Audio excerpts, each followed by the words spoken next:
Boy, oh boy, Trump's new press secretary is amazing. This lady put on such a masterclass when it came to dealing with the media, and we're going to be taking a look at some of their ridiculous questions. But before we do, one of the questions actually was about Canada and the tariffs, and it's looking like come Saturday, we're going to be getting hit by them. Josh. Thank you for the question. I appreciate it. Can you give us an update on the president's plans for his tariff agenda? He spoke a lot about this yesterday, and there's a couple of dates coming up that he's spoken to. Number one, February 1st, he's alluded to both the potential for tariffs for Canada and Mexico, but also China to take effect on those days. What's he thinking about that? Yeah. Should those countries expect that? Again, he was asked and answered this question this past weekend when he took a lot of questions from the press, and he said that the February 1st date for Canada and Mexico still holds. What the Mexicans and Canadians have done so far, do you have any comment on whether that has met the bar, what he wants to see on fentanyl? Thank you. I won't get ahead of the president again on advocating to foreign nations on what they should or shouldn't do to get away from these tariffs. The president has made it very clear, again, that he expects every nation around this world to cooperate with the repatriation of their citizens. And the president has also put out specific statements in terms of Canada and Mexico when it comes to what he expects in terms of border security. We have seen a historic level of cooperation from Mexico, but again, as far as I'm still tracking, and that was last night talking to the president directly, February 1st is still on the books. Phil. So it's looking like come Saturday, we're getting hit by tariffs. We don't actually have a respectable leader to be dealing with this sort of situation. And all of the liberal fools that are running for that position won't be in power by February 1st. So us Canadians are essentially sitting ducks. But with all that being said, as I mentioned, I wanted to showcase what a beast this woman was when dealing with the media and their ridiculous questions.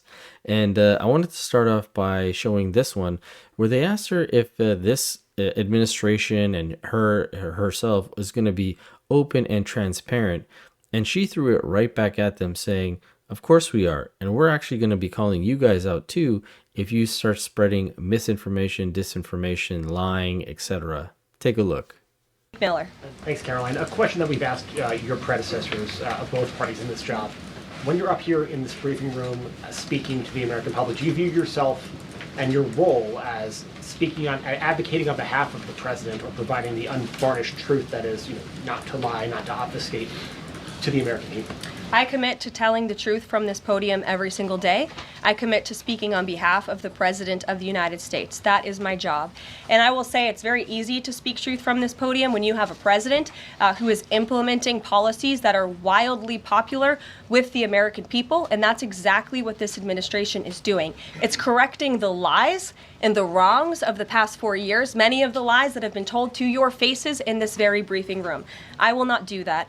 But since you brought up Truth Seek, I would like to point out, while I vowed to provide the truth from this podium, we ask that all of you in this room hold yourselves to that same standard. We know for a fact there have been lies that have been pushed by many legacy media outlets in this country about this president, about his family, and we will not accept that. We will call you out when we feel that your reporting is wrong or there is misinformation about this White House. So yes, I will hold myself to the truth, and I expect everyone in this room to do the same. Now, if you're familiar with the previous administration, you know this would be a tough question for them to answer because Karine Jean-Pierre, she lied multiple times, saying that Biden's cognitive ability was top-notch. She couldn't even keep up with him, how he wasn't going to pardon his son. Numerous times she kept saying that. There was plenty of times where she actually wouldn't answer any of the questions, especially when it came to Biden and his cognitive ability. So this is looking like a breath of fresh air. But now I want to move to the next question that had to do with deportation. And we just covered that in the previous video.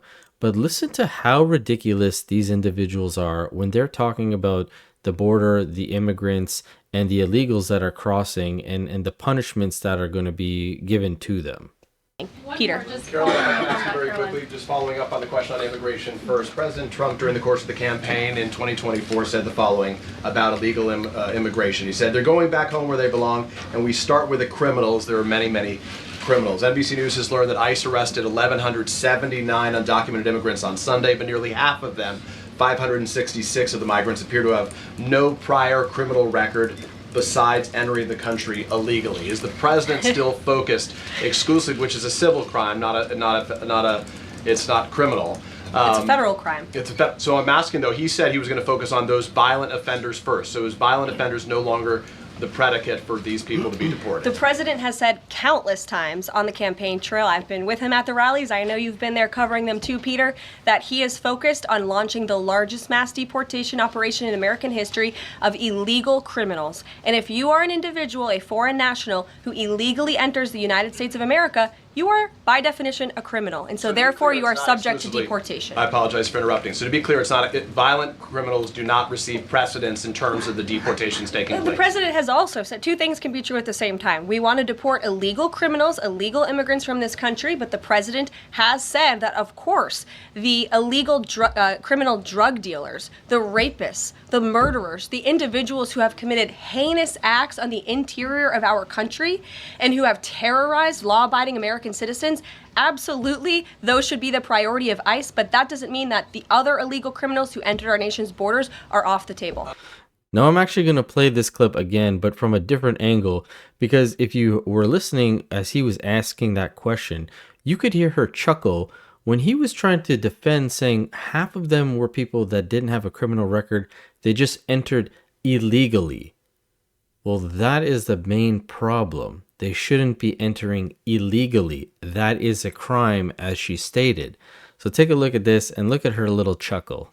We start with the criminals. There are many, many criminals. NBC News has learned that ICE arrested 1,179 undocumented immigrants on Sunday, but nearly half of them, 566 of the migrants, appear to have no prior criminal record besides entering the country illegally. Is the president still focused exclusively, which is a civil crime, it's not criminal. It's a federal crime.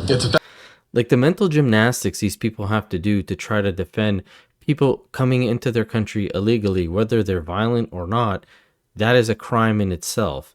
And we're actually going to switch gears to The View, surprisingly enough, because these women also tried to defend it, even when the seemingly only sane individual on the panel points out that every country does this. They all try to protect their people and their borders, yet these other ladies are trying to say that it's xenophobic and racist to deport individuals who are coming over illegally. Take a look.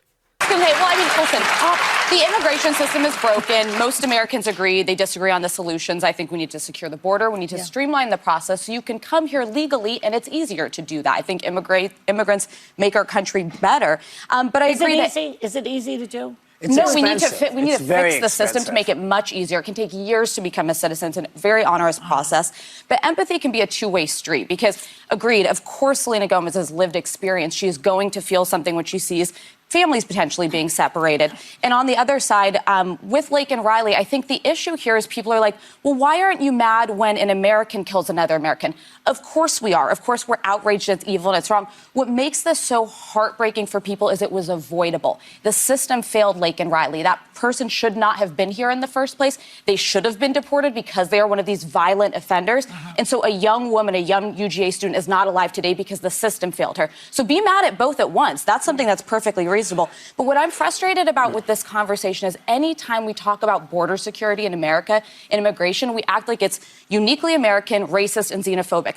Every nation on earth deals with this issue. I sat with then Chancellor Angela Merkel when she was discussing how many Syrian migrants she could afford to bring into Germany safely and economically. This is how every country deals with it. Canada and the U.S. have the largest unguarded borders in the world. So we need to also be realistic. How do we talk about issues everyone faces, do it in a humane way, make the border secure, but also people who want to be here for the right reasons can get here? It's not possible because cruelty is the point with him. That cruelty seems is the to be point. what he's into. Like, let's show this happening.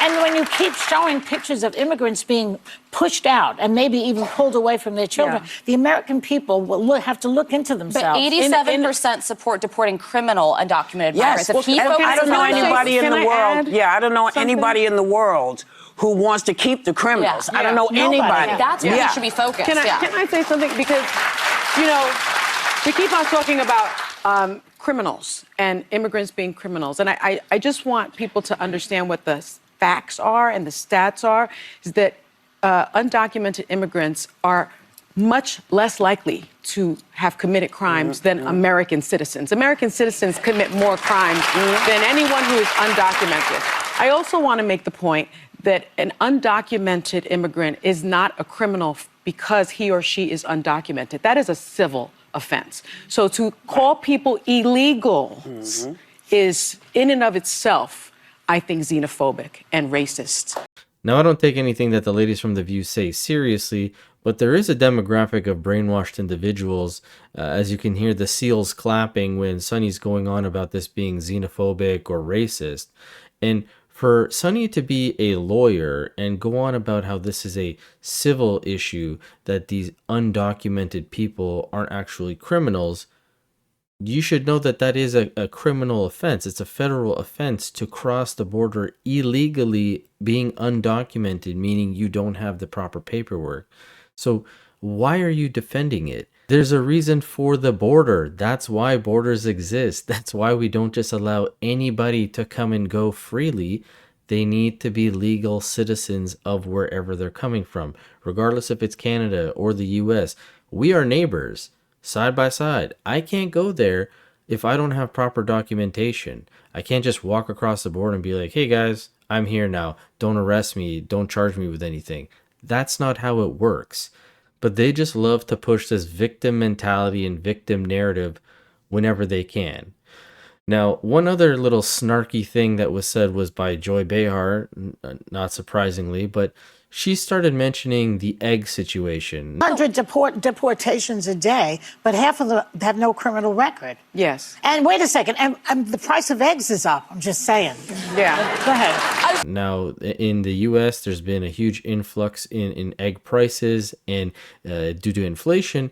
And this actually was cleared up by the new press secretary when she was asked the same question. Take a look. Christian Day talk. Thanks, Caroline.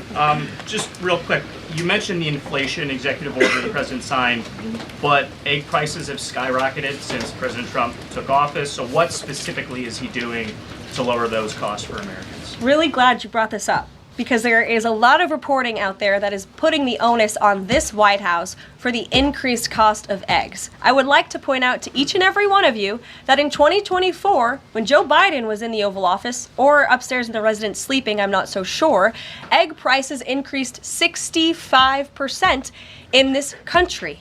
We also have seen the cost of everything, not just eggs. Bacon, groceries, gasoline have increased because of the inflationary policies of the last administration. As far as the egg shortage, what's also contributing to that is that the Biden administration and the Department of Agriculture directed the mass killing of more than 100 million chickens, which has led to a lack of chicken supply in this country, therefore a lack of egg supply, which is leading to the shortage. So I will leave you with this point.